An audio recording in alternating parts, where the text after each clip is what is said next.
Hello sisi. Ngicela ukuza si-office eKaizer Chiefs ezo. Oh, all right, good. Yes, uthena naye. Utumelo Trump, yes. I-speak person sabalandeli be-Orlando Pirates. Yes, no-president abalandeli bebhola i-Afrika yonke. Every Africa. Bethe ayithanda insini yami. Sisi anifoneli kunihleka sisi namhlanje. Ndizobulela. Mbi umuntu ongenambulelo sisi. Ndibulela ntoni?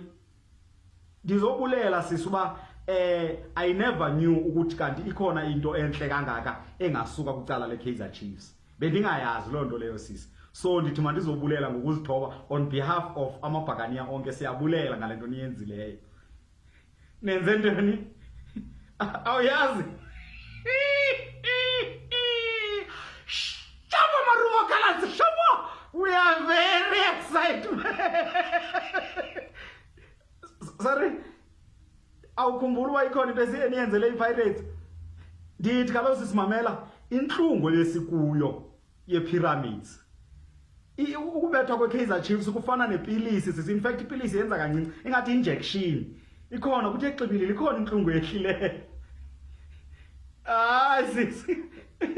Kukhona inhlungu ehlileyo and ayikapheli le nhlungu lento yenza iPyramids nizobhatala nina nizokhokha. You're going to cock. Sanibetha nge3 sinibethena nge10. Udropile.